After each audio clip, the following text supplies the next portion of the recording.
Now you fast forward 60 years and you see how things have changed. The whole environment is different. There is so much of traffic, the automobile rules the world. There is so much of noise, which for an auditorium, which is also naturally ventilated, it becomes a serious issue. It had got disconnected from its environment. The building was slowly becoming dysfunctional because the user requirements have also changed. The people who come to the hall expected something different in 2006 than what they expected in 1950. So there was a big gap arising within the two, and the building had become dysfunctional. So we started with the issue of site, because the site had become almost unworkable. Because of traffic, the widening of the roads had eaten away the property in the front. The number of exits had got reduced from 2 to 1. And along with the growth of the music festival and the popularity of the music festival, there grew on the sidelines another festival, a food festival called the Canteen, which was not only drawing crowds from within the auditorium, but from outside also, I understand. And this had occupied a very large area in the front of the building facing Cathedral Road. The confusion that was in the site was actually becoming unsafe during the rush hour.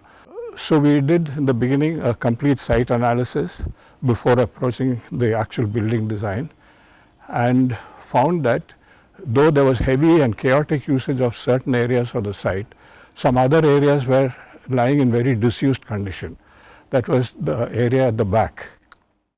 Okay, we can't decongest the front unless we find a proper usage for the unutilized facility, unutilized land at the back.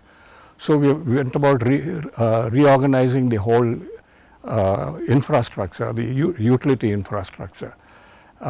We moved out the transformers, etc., and recovered quite a large area of ground. Almost more than 3,000 square feet of open space was available there, and moved the canteen into a nice tensile structure at the back, which I think was a very, very successful move, because not only did it improve the quality of the service and the atmosphere in the facility, but it also decongested the front, more importantly.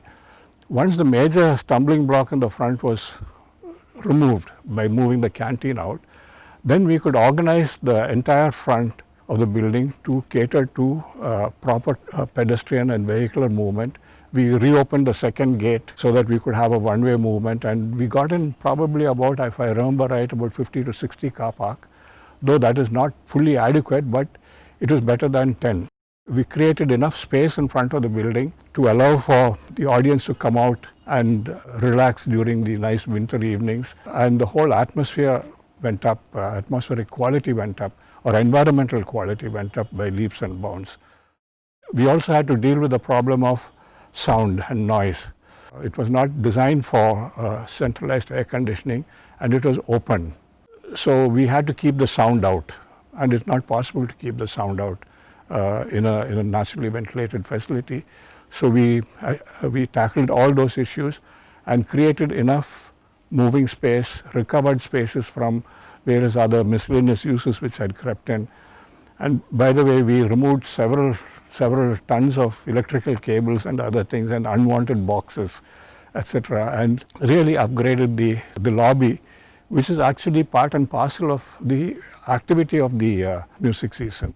We designed spaces for displays, etc. So we organized the public areas, brought in better designs for the toilets, made them more user-friendly and maintainable, etc. So that was the first stage.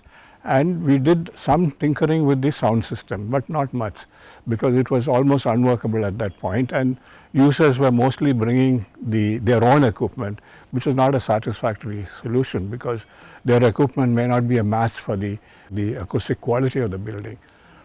The second stage, we came into the auditorium itself.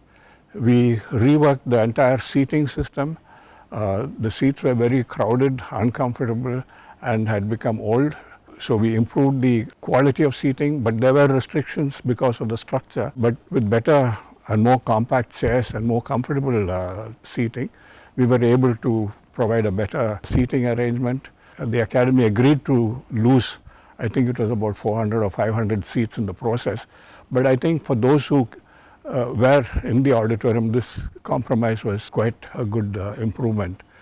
We also improved the air conditioning system by putting in new chiller facility, etc. The internal lighting was also tackled. So overall, we attended to the general comfort of the public. Then came the second stage, where we looked at the stage itself.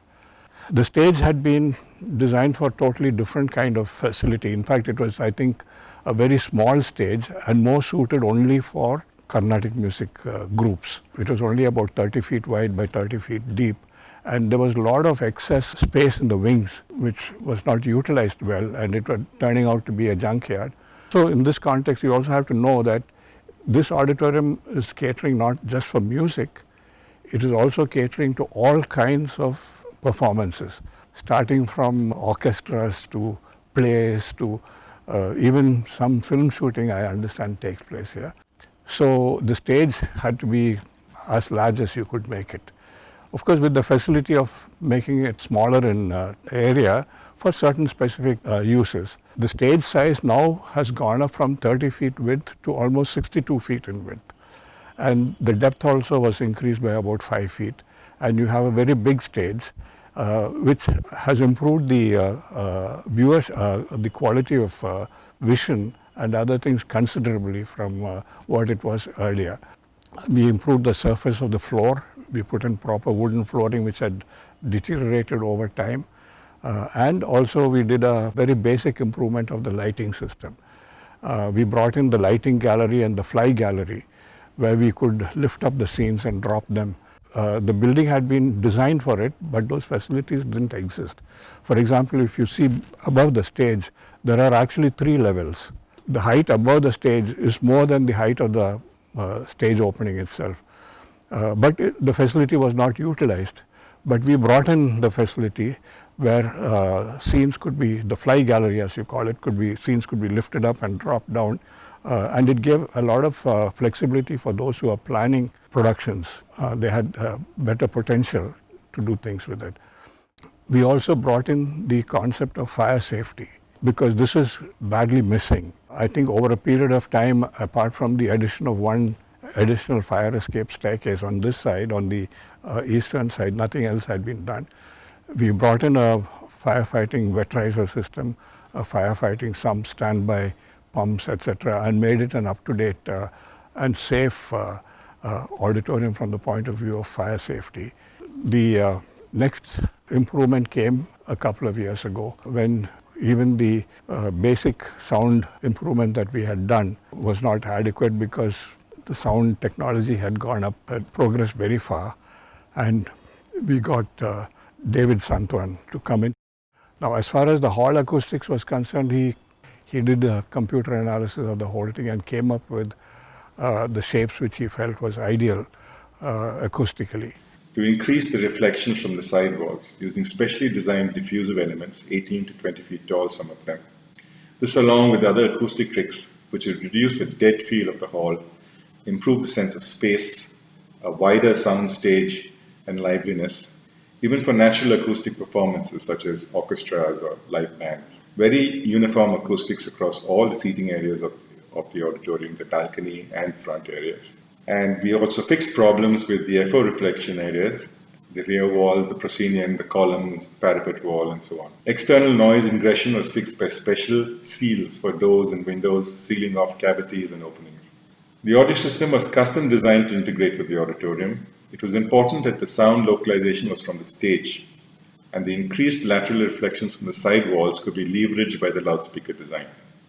Two 18-foot tall arrays of loudspeaker drivers using 130 individual speaker elements and specially designed powerful low-frequency units were used as the main front-of-house system. In addition, custom-designed line array loudspeakers and low-frequency radiators were suspended from the ceiling for the balcony and smaller units for the under-balcony areas. Like the main speakers, these were designed with special radiating characteristics to work with the acoustics. These speakers would be inconspicuous acoustically, and the way they are set up, the audience would still perceive that the sound would appear to originate from the stage and not from the loudspeakers. A completely independent audio system with digital processors was developed for the on-stage sound for the musicians, enhancing their capabilities to perform really well and give their best. In the electronics design, the electronics for the system were custom designed using 6 digital signal processing controllers designed and built by ourselves, along with custom software to shape and manage the response from the loudspeaker areas. The software and these processors were programmed with actual measurements taken in the auditorium. In all, there are 276 speaker elements used with 14 power amplifiers capable of about 28,000 watts of power. This ensures not only a shaped and uniform coverage, but capable of very high peak outputs with no distortion. The primary goal and achievement of this system design was extremely low distortion and reproduction with no color of its own. So we had to start with making prototypes of each and every one of these elements that you see here in this picture, and develop a thing after Santwan tested them for its sound quality. And we ended up with using some kind of a wooden crate construction suspended on steel frames, which had to be erected on a wall in a sort of a rigid manner, so that the whole thing is rigid enough not to set up vibration frequencies in the hall itself. So that proved to be a fairly big challenge. So there was an all-round improvement of the visual quality of the hall itself. And this, combined with the earlier interventions that we made on the stage, produced a nice auditorium, which is good for, I would say, probably another 20-25 years. I mean, I don't think one needs to touch this, because you have a very robust infrastructure. We have good sound aesthetic quality, and with proper maintenance, I think you're ready for the future.